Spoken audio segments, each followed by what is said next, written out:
diversas actividades non presenciais, precisamente por esta situación na que nos atopamos. Entón, dentro destas conferencias que estamos organizando neste ano, tócanos hoxe a actividade que corresponde á presentación do libro e contarnos algo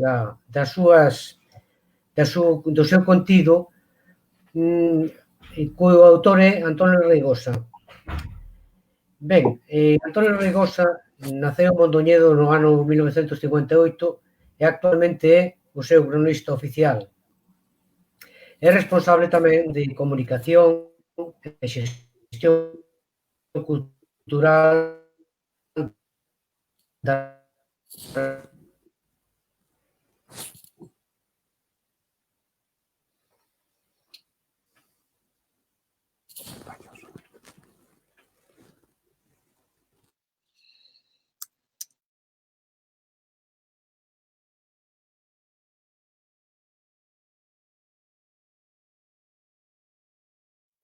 sendo autor e coautor sobre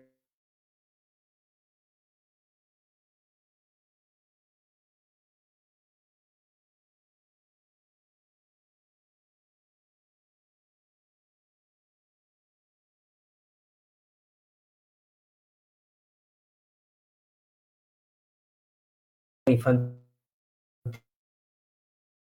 e xuvenil, polos que obtivo diversos premios. Ademais, é coautor de outros tantos sobre a mesma temática. Dado que sería moi longo a enumeración de todas estas obras, recomendamos que se visite o sitio web onde están descritas todas estas obras sobre o autor, que se denomina cadernodeantonioreigosa.eu. Ben, tamén é conferenciante e colaborador habitual en medios de comunicación e revistas especializadas, autor de guías e unidades didácticas, polo que agradecemos que nos dedique o seu tempo para esta comunicación.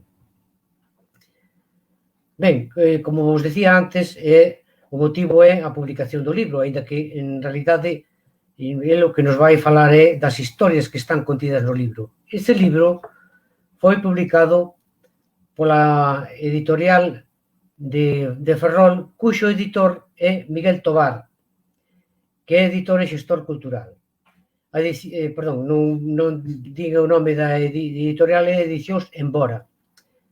E Miguel Tobar iniciou a súa carreira profesional como periodista en Diario 16 de Galicia e posteriormente en outros medios, A Nosa Terra, El Correo Gallego, etc. Desta editorial foi un dos cofundadores en 1993. Na actualidade, dirixe a editora e compaxina a produción de espectáculos e eventos culturais en Udra Producións. Bueno, ademais dos dous, tiñemos pensado para nesta conversa a ilustradora do libro, que é unha, como podedes ver despois polas imaxes, ten unha labor interesantísima, pero por diversos motivos hoxe non nos pode acompañar. O seu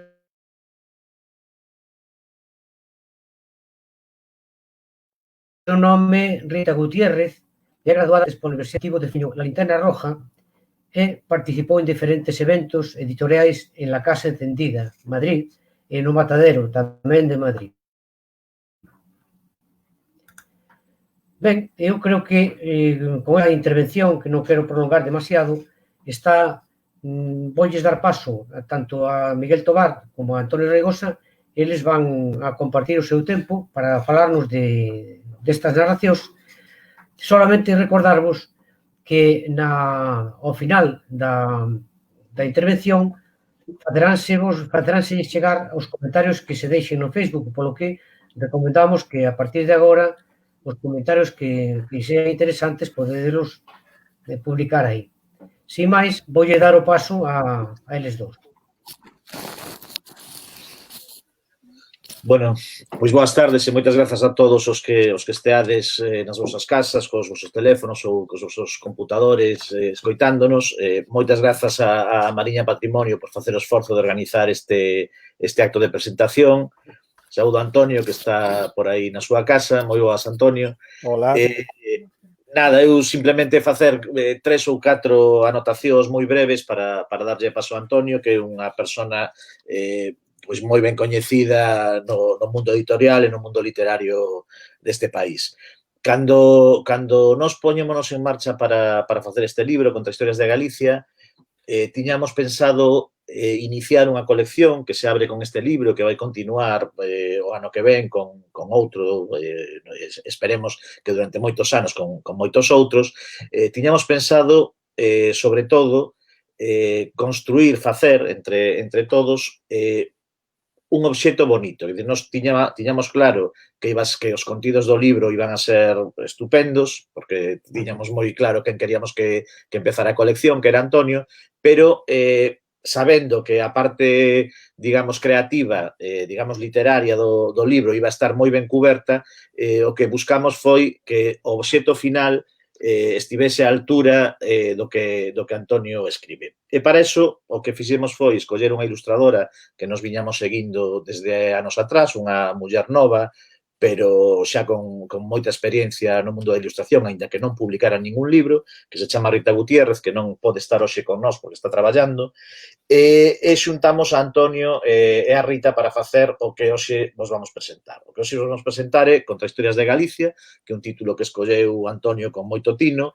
e é un libro de non ficción, é un libro de divulgación histórica, por decirlo de alguna maneira, pero é un libro con ambición literaria. É dicir, non é unha narración literaria, non é un libro, non é unha novela, efectivamente, pero sí que é un libro con unha ambición literaria moi notable e escrito con un gran gusto. Das investigacións de Antonio, que vos falará, das súas consultas en bibliotecas, en hemerotecas, en libros, na tradición oral, sale un monllo de 40 relatos aproximadamente, de cousas, algunhas moi curiosas, outras descoñecidas, outras que non son como nos as coñecíamos inicialmente, e ese traballo se xunta co traballo de Rita, que nunha linguaxe distinta conta un pouco a mesma historia á súa maneira. É dicir, temos dúas visións dunha mesma historia que nos conta Antonio e que nos conta Rita. Esa era, basicamente, a idea do libro, ofrecer ao lector un libro, un produto literario, un produto editorial que lle gustara ter na casa. É dicir, nos, desde o primeiro momento, interpretamos que o que tiñamos que ofrecer ao lector era un gran traballo de literario, neso sabíamos que Antonio iba a estar sobradamente á altura do que nos esperábamos, e ao mesmo tempo un gran traballo de ilustración e un traballo o mellor que poderamos facer de edición. Nos, polo que temos falado en meses atrás con Antonio e con Rita, os tres que traballamos neste asunto, estamos bastante satisfeitos, estamos moi contentos do resultado e creemos que efectivamente está sendo, ademais, moi ben acollido polo que nos di a xente. Nos, a único mérito, por decirlo de alguna maneira, de editora é xuntar a dúas persoas que puxeron o seu talento, que é inmenso, e a súa sabedoría ao servizo da editora e ao servicio do país, realmente, que era do que se trataba, e, pues, como vos decía, estamos extraordinariamente satisfeitos do resultado. O libro está feito con moito agarimo, está feito con xente como Antonio, que ten un gusto extraordinario e que ten amor polo país, polas súas historias, pola súa xente. Está escrito de maneira nada solemne, pese a ser un libro histórico, un libro que ten humor, que ten algo de retranca, bueno, que é un libro moi agradable de ler. É un libro, ademais, ao que podemos ir unha e outra vez. Cando ti leas unha historia, cando o lector deixa unha historia, pode deixar o libro, deixalo para o día seguinte, ler outra distinta, pode volver a que xa leeu, porque seguramente coa ilustración e coa prosa de Antonio pois vai ter unha segunda visión que facer desa mesma historia. E, en definitiva, é un libro que nos creemos que honra o traballo de Antonio, que foi extraordinario, como sei que xa lle dixeron en moitos sitios. E polo demais, eu estou agradecidísimo a Antonio e a Rita polo seu magnífico traballo. Estou desexando escoitar hoxe a Antonio. Ben, boas noites. Eu teño, non sei se iso afecta a alguén máis, teño un pequeno retorno que me está chegando ao oído, pero igual é unha solución fácil, creo que xa está solucionado. Así que repito, boas noites a todas e a todos os que estades por aí, detrás dun ordenador ou dun móvil. En primeiro lugar, evidentemente, agradecer a Mariña Patrimonio o esforzo por manter acesa a chama da cultura e da actividade cultural non só na Mariña de Lugo, senón, afortunadamente, gracias á tecnoloxía en todos aqueles lugares do mundo que queiran achegarse a esta venta, e grazas tamén a Miguel Tobal como editor desta publicación polas palabras que acaba de dicir.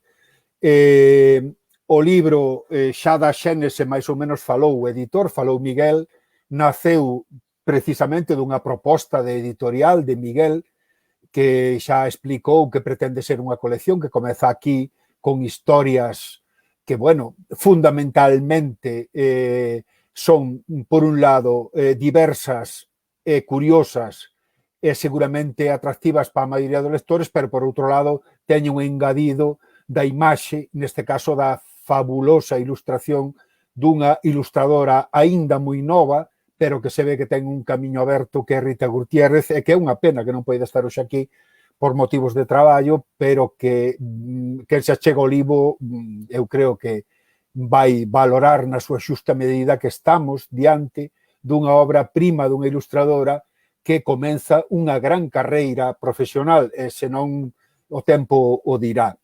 En canto o libro xa estouse, como dixo Miguel, e a partir de aí comezou o traballo dos que somos logo coautores. En primeiro lugar, a miña parte consistiu en seleccionar os temas e o tratamento, tiñamos algunhas referencias de modelos que nos apetecían, e, por tanto, en resume, en canto ao texto, son textos breves, non superiores a 3.000, 3.500 caracteres, para que se dé unha idea quen está detrás, pero que teñen o acompañamento de ilustracións a toda páxina con detalles fantásticos. Os temas son, xa digo, variados, pero fundamentalmente de personaxes que, bueno, por eso se chaman contrahistorias, están aí como en segunda fila ou que non nos fixamos ben en aspectos que poden aparentar anecdóticos, que non son quizá trascendentais para coñecer a historia do país, pero que desde o meu punto de vista e desde o punto de vista da editorial sí que son relevantes porque forman parte, evidentemente, da esencia do país. Personaxes que viviron e viven, algúns incluso, entre nós, e que contribuíron a configurar o que somos e a nosa historia. Por eso se chaman contrahistorias, porque son ese outro lado. Eu realmente o nome apareceu de casualidade, pero tendo como referencia que nos recorde esas contraventás que servían para regular a entrada e saída de luz nas casas, non?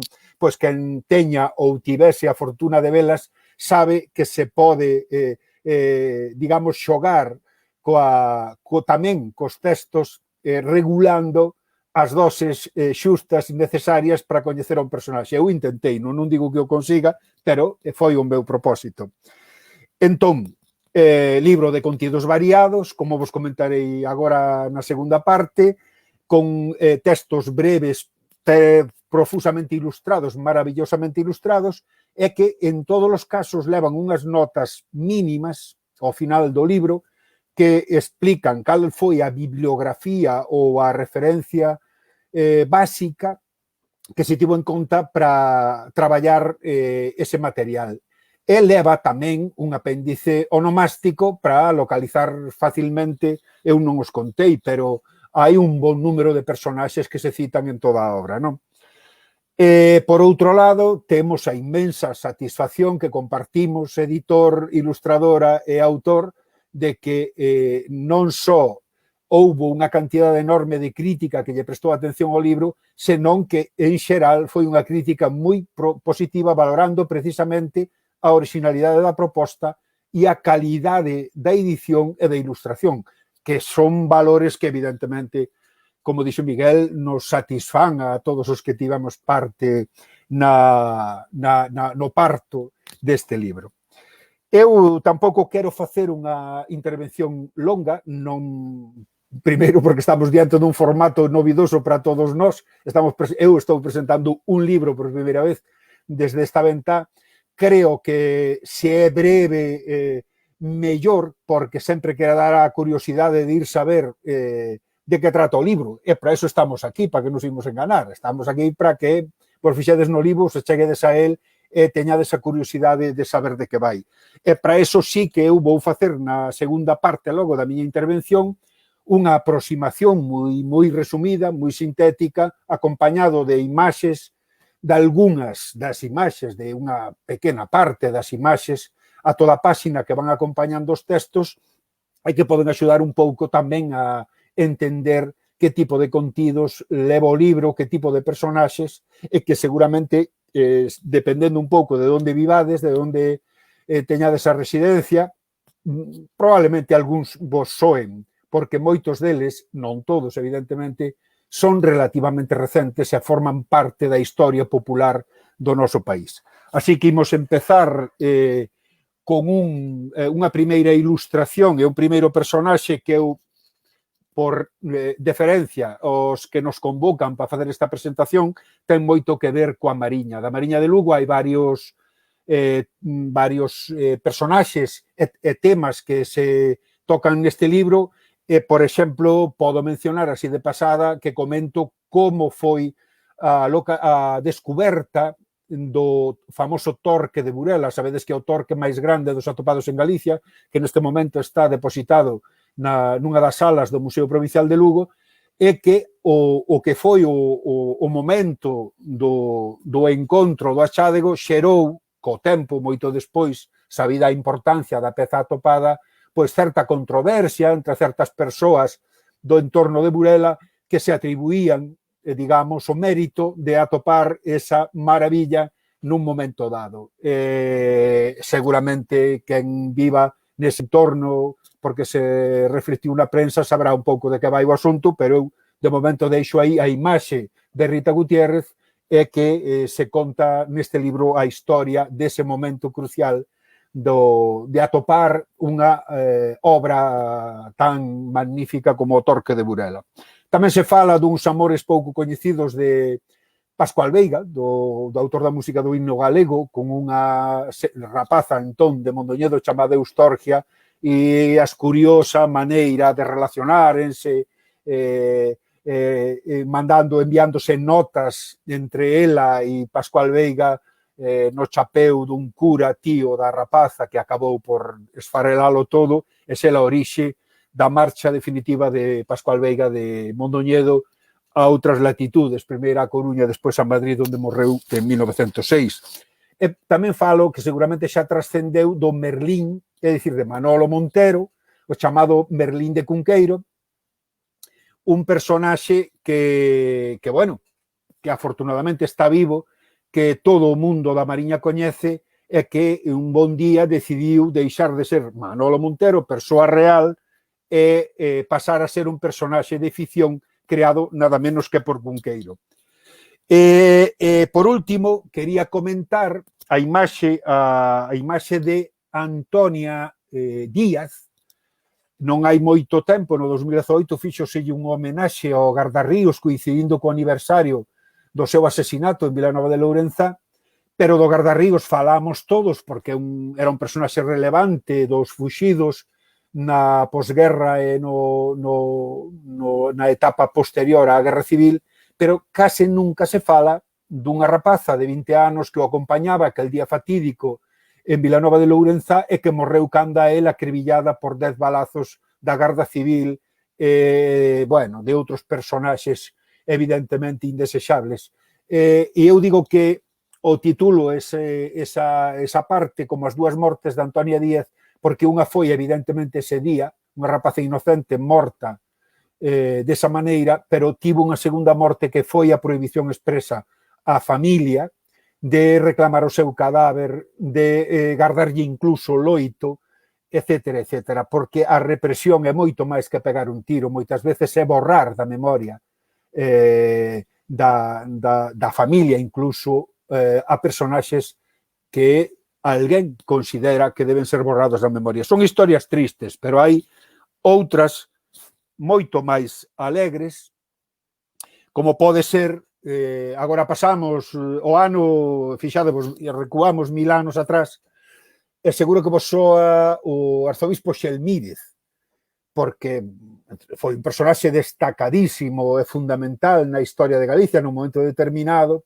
pero que cometeu algún erro. Por exemplo, nun momento dado, decidiu ir roubar reliquias, el mesmo en persoa, capitaneando unha especie de exército, que foi a Braga, a Portugal, a roubar reliquias de varios santos, porque consideraba que en Compostela lucirían moito máis. En definitiva, o que buscaba era que esas reliquias lle deran prestixio a Compostela e perxudicasen a Braga, porque naquel momento o conflito entre as dúas polos, digamos, da Igrexa Católica nesta parte do mundo eran grandes e, de alguna maneira, el, con un roubo chamado eufemísticamente pío latrocinio, conseguía arrebatarlle a Braga os poderosos efectos dun montón de reliquias que, por certo, estiveron prácticamente todas ata finais do século XX en Compostela, que, bueno, chegaron aí a un amaño entre os dous bispados para devolverlle algunhas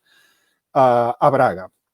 Outro grupo de personaxes que aparecen no libro teñen que ver con historias de migración, por exemplo, a dun personaxe da Coruña chamado en realidad Correa, pero en nome de guerra chamado Caramurú, que emigrou ao Brasil, que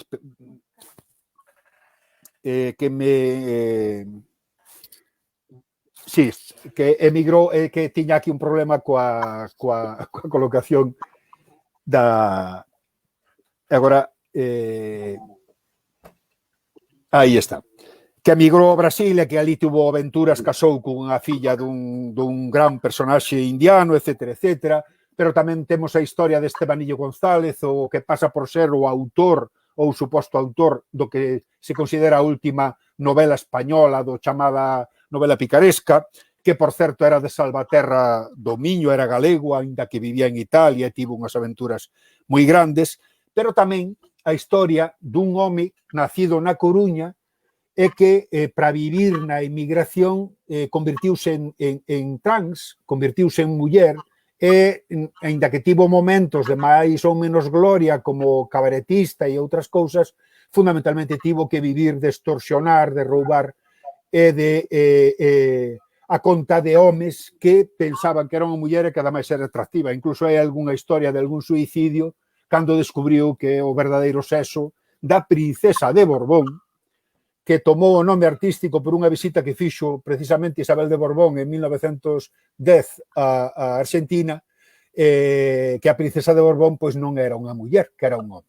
Pero, en fin, historias que están no libro, como está a seguinte, que é a da única muller queimada pola Inquisición en Galicia. Ás veces temos a idea de que as chamadas bruxas, as acusadas de bruxas, foron moitas delas queimadas, o que foron en moitas, e incluso tamén moitos homes, torturados, presos, en fin, sometidos a moita violencia, pero queimada só se queimou María Rodríguez e, bueno, pois é a historia que conto eu neste libro que fala de como esta muller natural de Ponte de Lima en Portugal acabou nas cadeas da Inquisición de Santiago de Compostela e queimada nunha fogueira, a única que foi queimada nunha fogueira.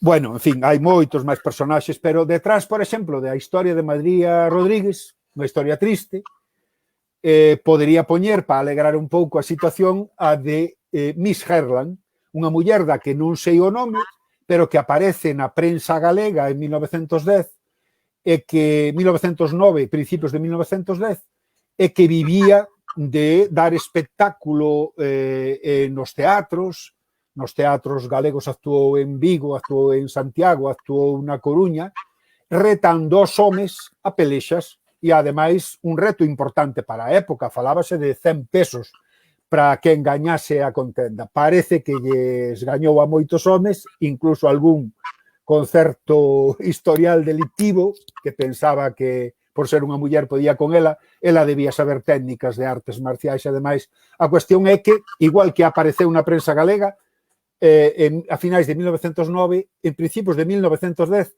sábese por algunhas referencias que marchou de Galicia coa intención de seguir dando o seu espectáculo en máis sitios, pero desapareceu das hemerotecas o seu nome, ou polo menos o seu nome de guerra. Pero, bueno, queda aí o caso dun tipo de espectáculo que se practicaba en Galicia a principios do século XX e que aquí, nestas cidades que vos comentei, deu moito que falar e incluso houbo moitos altercados porque parece que quen quería ver o que era evidente que ela gañaba a pelexa, parece que non sentaba ben aos parroquianos que asistían ao espectáculo, home, se montaban certos líos. Outro grupo grande de personaxes é o que eu podería chamar de extravagantes, de célebres, de curiosos, e aí temos desde o peregrino francés Guillaume Manière, que, bueno, era xastre e que parece que por temas de débedas fixo unha peregrinación a Santiago de Compostela con outros compañeiros, con moitos líos e tal, pero, bueno, a min chamoume fundamentalmente a atención porque describe nun libro que escribiu, bueno, posteriormente, como vivía realmente a xente galega naquel momento e conta a historia de como durmiron nunha casa en determinado lugar na que os cochos convivían de noite, compartían espazo coa xente da casa ata o punto de que un dos peregrinos que acompañaba a Manière parece que levaba un nabo guardado nun saco coa intención de poder usalo para comer cando lle fixese falta e polo visto un dos cochos cheirou o nabo e abreu a boca e arrastrou o saco co nabo e a cabeza do pobre coitado polo chan daquela cociña que debía ser terra, é dicir, cociña corte todo compartido, non? Hai máis historias deste home que vos deixo aí, pero en todo caso, para que saibades que tipo de personaxe era, como hai unha historia de un crego que fabricou robós no século XVII, a historia que igual coñecedes porque é do século XX, dun tipo de Lugo que tiña de nome artístico El Pinturero e que facía esa extraña combinación de ser toureiro e paracaidista. Este home subíase a unha avioneta vestido de toureiro e trataba de tirarse en paracaídas e caer na praza e continuar a faena de toureiro. O home algún éxito tivo e tiña formación de paracaidista militar, pero como toureiro foi un desastre ata o punto de que, como era previsible, morreu despois de ofrecerlle un contrato fabuloso en Colombia. O home non atinou na plaza, foi caer ao medio do mar e como levaba unhas botas con chumbo de contrapeso para poder afinar a puntería, o que conseguiu é afogar no mar, posto que non foi capaz de desenredarse do paracaídas. Este home ten incluso placa na casa onde naceu en Lugo, e aínda que morreu en Colombia, bueno, tempo despois trouxeron os seus restos a Lugo e está enterrado no cemiterio de Lugo. Chamábase El Pinturero, pero tamén había outro que se chamaba El Divino Jalatero, que era curiosísimo porque facía esculturas de folla de lata, entre elas unhas que usou El Progreso moito tempo como premio dos premios Purocora. Sonarán vos moito máis porque son máis recentes, eu que sei, John Balan, aquel home que facía música coa boca e coas mans, tocaba a batería nunha porta, inventaba escenas de películas, imitaba a voz de grandes actores da época. Bueno, en fin, este home ten unha historia fantástica final porque un televisión española levouno a Nueva York e parece que sobrevoou Manhattan, era a ilusión da súa vida, porque sempre se sentira americano, non? Creo que dixo que a partir daquele momento era absolutamente feliz porque por fin puidera ver o país no que sempre vivira imaginariamente. É un home que era da zona de Arousa e que, se non me equivoco, ten incluso unha rúa dedicada por aquel lado. E vou vos falar brevemente de outro personaxe que tamén ten o alcume do xigante de Magarelos, que era dunha parroquia do concello de Allariz, e que se chamaba así porque midía 2,40 metros. E que nun momento determinado, ainda que morreu moi novo, parece ser que a xente que padece xigantismo non dura moito, bueno, pois o dedicaron ao espectáculo e andaba nunha especie de circo ambulante exhibíndose por feiras, festas e mercados da man dun primo que parece que incluso que conseguiron certo éxito. Deste home, a parte desa circunstancia do xigantismo e de seguramente o mal que o pasou e do novo que morreu e de outros problemas de saúde que tiña, a anécdota máis curiosa é que parece que un primo, cando estaban velando o cadáver, afociñou en riba da caixa e rompeu, a tapa, e houbo quen pensou que resucitaba, pero non resucitaba. Despois correuse o rumor de que o cura da parroquia vendera o seu corpo á ciencia, pero cando morreu a nai e enterraron no mesmo sitio puderon comprobar que o xigante de Magarelo seguía donde o enterraran. Non? Xa non me quero estender moito máis porque o tempo pasa e eu sei que este formato cansa porque se fai longo e en todo caso aí está o libro para contar as historias, pero brevemente poidevos dicir que tamén conto desde cando a vaca rubia galega se chama rubia galega, que aínda que poida parecer que se chamou sempre así, en realidade non ten nin 70 anos a denominación de vaca rubia galega. E tamén vos conto que no prólogo conto dunha vaca belga que quedou, isto parece unha historia de Cunqueiro, pero non é de Cunqueiro, é de outro señor, que quedou embarazada dun home humano e que pareu unha criatura no aspecto humano, pero que se lle notaba que era filla de vaca porque pacía nos prados como as vacas. Pero bueno, iso é unha anécdota que está no texto de presentación do libro. Hai historias que a mí me parecen fantásticas, son historias que teñen que ver cos naufraxios e o que cae, o que queda, o material que se cisca polas praias e polas costas. En este caso é a historia dun piano, o piano do Priam era o nome do barco, que afundiu na Costa da Morte, no norte da Costa da Morte, polo 1889, e que, entre outros moitos obxectos que deixou ciscados, a parte de, se non me equivoco, 9 mortos, deixou un piano. E hai unha xente, investigadores da historia daquela comarca, que entre eles Xavier Maceiras, que seguiron os pasos do piano, deste piano do Priam, que, circulou por moitos locais, estivo nunha igrexa do balneario de Arteixo, estivo na igrexa dos franciscanos da Coruña, en definitiva, estivo en moitos lugares e cumpriu unha función social, a pena que agora non se sabe o paradoiro do piano do Priam, pero paralela hai unha historia que nese mesmo naufraxio apareceu unha arca que tiña, polo visto, unhas especie de estampas moi bonitas dentro e que o home que a atopou pois usaba para liar os pitillos e incluso para prender o lume da lareira cando lle parecía oportuno, non? Ata que un día alguén o viu liando un cigarro con aquel papel tan bonito e dixolle se sabía o que estaba o que tiña nas mans, non? E dixo, teño ali na corte guardado e tal, e uso para isto e tal, e dixo, pero home, sei que ia comprar uns sombreiros ali a Baiuca, Arteixo, e dixo, pero home, se tes para comprar os sombreiros de toda a Coruña, non ves que son libras esterlinas? Bueno, historias deste tipo, non? Que van asociadas, neste caso, a do piano do Priam.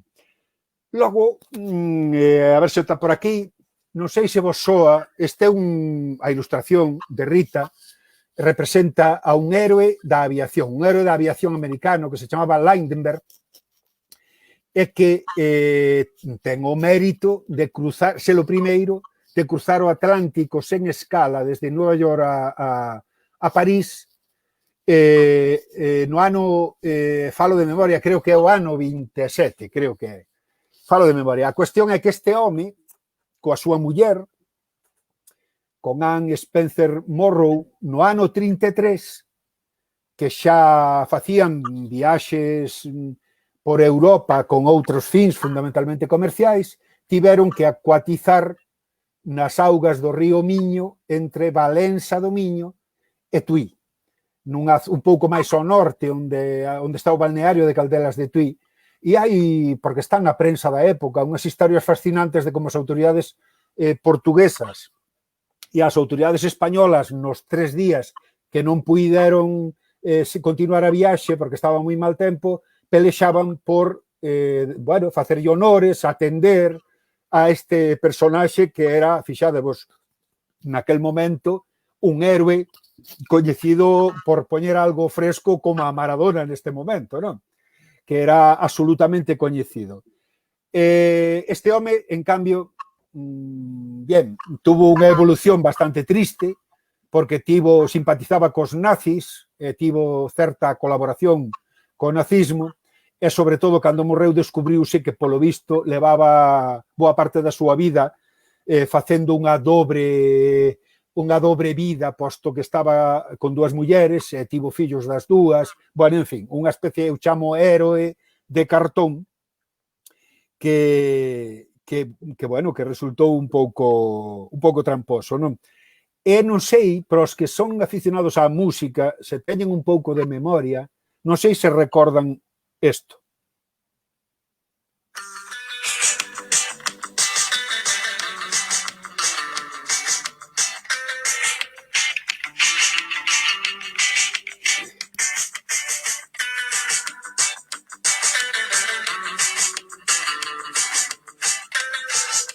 É unha pena que non poidamos dialogar. Nueva York, París, 1927, 6.000 kilómetros, vuelo de prueba. Despegó de New York, desapareció en la niebla. Un avión vuela sobre Manhattan. En el aire hay una brisa fastidiosa. Dentro del avión hay paracaídas. Suerte, Mr. Lendenberg, no hay paracaídas. Suerte, Mr. Lendenberg, no hay paracaídas. Xa o deixamos aí. Ilegales. Suerte, Mr. Lindenberg, no hai paracaídas. É unha canción que dedicaron Ilegales hai moitos anos xustamente a este personaxe, non? A Mr. Lindenberg. Bueno, xa eu que sei. E aquí queda unha ilustración que teño preparada que nos conta, que nos ilustra, mellor dito, a historia da primeira cervexería industrial galega, que non foi la Estrella Galicia, senón unha cervexa chamada Merkel, porque a fundou un alemán que se instalou na Coruña a principios do século XIX.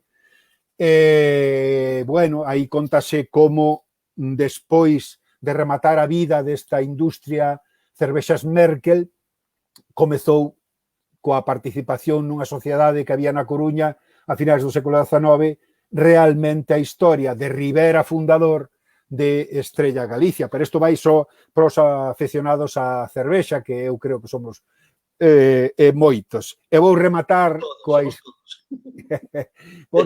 coa historia dunha fantasma, neste caso, a de Lady Esther Stanhope, que seguramente, igual o nome non vos di moito, pero se vos fixades na ilustración, aí vedes Sir John Moore.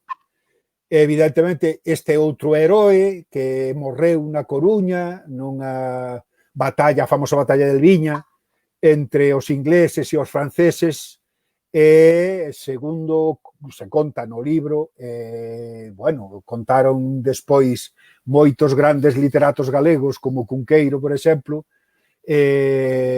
parece que o fantasma desta muller que aínda vivía cando morreu Moore, que seguramente era a súa amante, isto non se sabe moi ben, pero seguramente sí, visita todos os anos por xaneiro, coincidindo coa morte de Sir John Moore, a tumba que está ali no xardín de San Carlos da Coruña.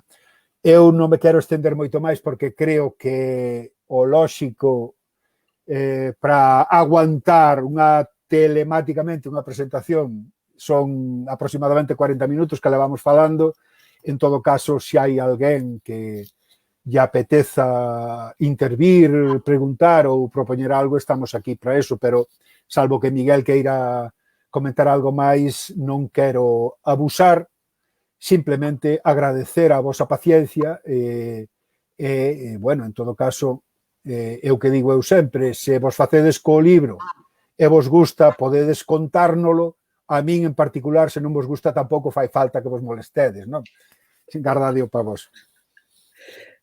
Non, eu solamente decir que bueno, o libro é moi interesante, xa escoitastes a Antonio para coñecer algunhas das historias, pero tivestes ocasión agora de ver algunhas das ilustracións de Rita que son realmente fabulosas. É unha mezcla de cultura pop, colorido, incluso en historias tristes, que algunha hai no libro, non moitas, pero algunha hai no libro, pero a vida que lle dá a historia, a ilustración, pois moi colorista e moi alegre de Rita, pois os fan un pouco especiais. E nada, eu animar a todo o mundo se quere facer algún comentario ou algunha pregunta, malo será que entre Antonio máis eu non deamos contestado.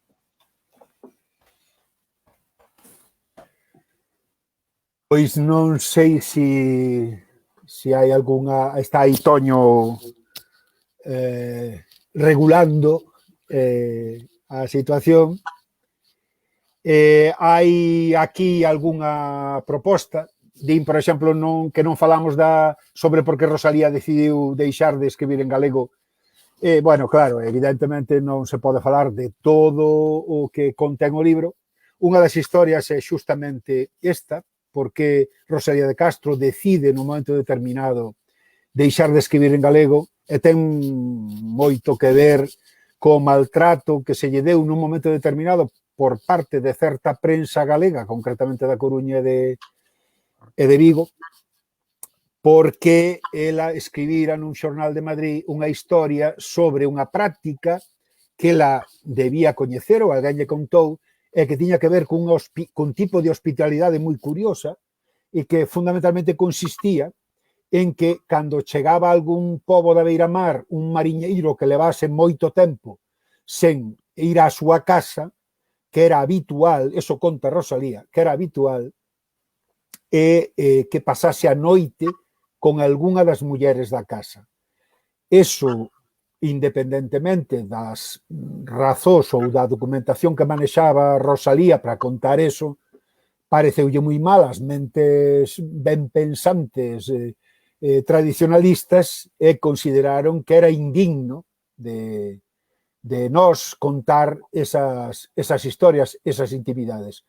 Ela molestou no que se puñera en cuestión a súa capacidade para contar esas historias e nunha carta que lle dirixe ao marido, a Manuel Murguía, dille que tomou a decisión de non volver a escribir en galego. Rosalía morreu pouco despois, non chegou nin a vivir 5 anos, xa estaba bastante enferma, e a realidade é que non volveu a escribir en galego, pois supoño que moi molesta, porque na súa propia terra afeasen desa maneira públicamente a súa conduta, que non facía máis que contar unha historia que, por outro lado, desgraciadamente, sigue sin documentar. A única referencia que temos é o que contou Rosalía naquel momento.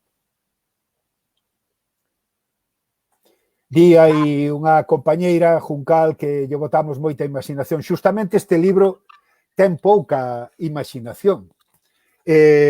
Salvo unha referencia inicial, digamos, a un mito fundacional, que é o do Medulio, e que ten que ver con historiadores do mundo clásico, do mundo romano, que nos contan que os galaecos daquel momento, antes de rendirse aos exércitos romanos, deciden suicidarse no famoso Monte Medulio, que, por certo, está sin localizar. Pois esa aventura fundacional dos bravos galegos daquel momento que deciden non rendirse aos vencedores, non aos opresores. Pero, salvo eso e a concesión a existencia da fantasma moza de John Moore, realmente é un libro, bueno, en fin, cos seus erros e os seus defectos, pero en todo caso documentado, con bibliografía nas hemerotecas e que conta historias reais, auténticamente reais. Hai outro matiz, por certo, bueno, xa sei, claro, o de que a vaca belga tivo unha criatura humana e pacía, eu eso boto a culpa a Martín del Río, que é un teólogo xesuíta que é o que contou a historia, así que se un teólogo xesuíta non é de fiar, eu xa non sei que é de fiar, non? Pero, e pouco máis. Bueno, na historia de Almanzor, que conta un pouco como actuou a propaganda do mundo católico cristiano frente ao mundo árabe, me contan que o cabalo de Almanzor, que era moi soberbio, cando Almanzor entra da cabalo na igrexa de San Pedro de Fora en Santiago, puxo a beber na pía de auga bautismal e din as crónicas que o cabalo morreu instantáneo. Bueno, entra no terreo do, digamos, dubidoso, pero tamén o cabalo puido beber con moita presa, atragantarse e morrer. Non hai que botarlle a culpa todo a algo sobrenatural, non? Pregunta aquí Toño se estes personaxes singulares son particulares dos galegos ou de calquera outro pobo. Non, bueno, evidentemente non son exclusivos. Estes son os nosos, que é o que hai que ter moi en conta.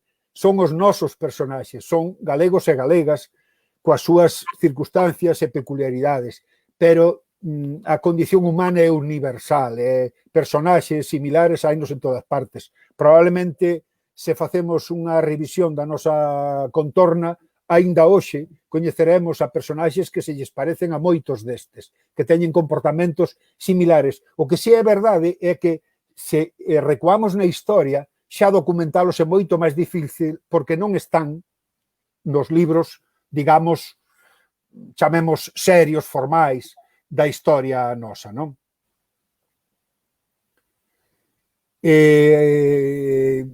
Bueno, hai cousas moi bonitas que están poñendo por aí, pero eso non se debe reproducir. Pero agradecidos, desde logo, bueno, a toda a xente que está escribindo cousas agradables e que eu agradezo especialmente. Este formato para min é novidoso, é complicado, vexo só a Miguel e a Gregorio na pantalla e non vexo máis ninguén.